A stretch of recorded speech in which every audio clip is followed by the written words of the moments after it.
और इस बीच कई बार ये आरोप लगते रहे कि जब ये सियासी संकट महाराष्ट्र में छिड़ा हुआ है तो कई ऐसी फाइलें हैं जिनको आनन फानन में आगे बढ़ा दिया गया है। इसी को लेकर राज्यपाल ने अब संज्ञान लिया है और बाकायदा अब वो फाइलें वो मांगी गई हैं। महाराष्ट्र में राज्यपाल ने उद्धव सरकार से ये पूरी जानकारी मांगी है कि क्या ऐसा कुछ हुआ है।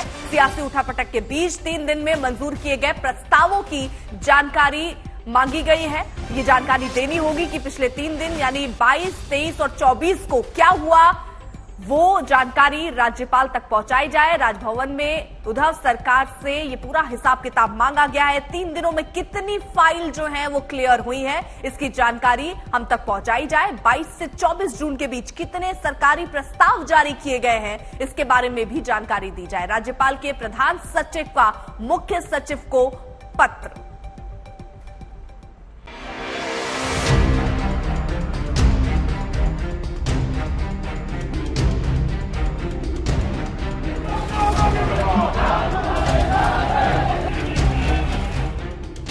महाराष्ट्र की सियासत में तूफान आया हुआ है। मुंबई से गुवाहाटी तक हलचल है। अब तक उद्धव और शिंदे कैंप में घमासान छिड़ी थी। अब राज्यपाल की भी एंट्री हो गई।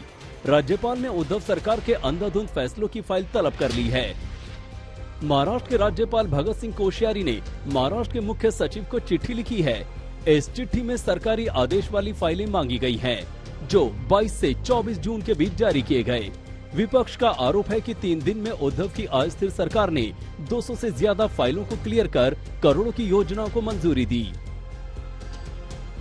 राज्यपाल कोश्यारी ने बीजेपी नेता और विधान परिषद में नेता विपक्ष प्रवीण दरेकर की शिकायती चिट्ठी को आधार बनाया। प्रवीण दरेकर ने 24 जून को ही राज्यपाल को चिट्ठी लिखी थी। इस चिट्ठी में उन्होंने आरोप लगाया था कि उद्धव सरकार अल्पमत में है और अंधाधुंध फैसले ले रही है। 3 दिन में 200 से ज्यादा फैसले लेने, करोड़ों रुपए जारी करने का आरोप लगाया। उन्होंने लिखा कि उद्धव ठाकरे सीएम आवास खाली कर चुके हैं और इस्तीफा दे सकते हैं। ऐसे में अंधाधुंध फैसले शक पैदा करता है।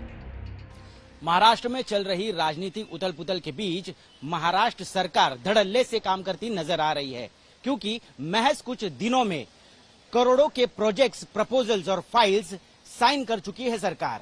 और अब इस पर सवालिया निशान खड़ा हो गया है, क्योंकि राज्यपाल के ऑफिस ने चीफ सेक्रेटरी को खत लिखा है और पिछले 3 दिनों में यानी 22 जून से 24 जून तक कितने प्रपोजल्स साइन हुए हैं, इसके डिटेल्स उन्होंने मंगवाए हैं।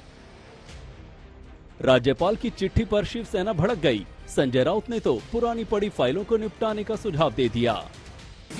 अरे बापरे, त्यांनी खरं म्हणजे 12 आमदार 2.5 वर्षापासून त्यांचे टेबलात पडून आहेत राजभवनाच्या झाडी झुडपात। त्याची माहिती घ्यायला पाहिजे की आम्ही या आमदारांना अजून विधान काय देऊ शकलो नाही। 12 आमदार विधान नामनियुक्त। ठीक आहे, राज्यपाल माहिती घेतली। अशा परिस्थितीमध्ये राज्यपालांचा करोना बरा झालाय, त्याबद्दल मी त्यांना शुभेच्छा देतो। आणि ते कामाला लागले असतील तर त्या 12 आमदारांची फाईल त्यांनी ताबडतोब क्लियर करावी। महाराष्ट्र में मौजूदा हालात में राजभवन की भूमिका काफी बढ़ गई है। राज्यपाल की हर गतिविधियों पर नजर है। राज्यपाल ने सिर्फ फाइलें ही नहीं मंगाई, बल्कि बागी विधायकों की सुरक्षा को लेकर डर दूर करने के लिए डीजीपी को चिट्ठी लिखकर सुरक्षा देने को भी कहा। अब फ्लोर टेस्ट को लेकर राजभवन पर नजर है। क्या राज्यपाल स्वतः संज्ञान लेते हैं या फिर अविश्वास मत आने का इंतजार करते हैं? मुंबई से साहिल जोशी और ऋत्विक भालेकर के साथ आज तक ब्यूरो।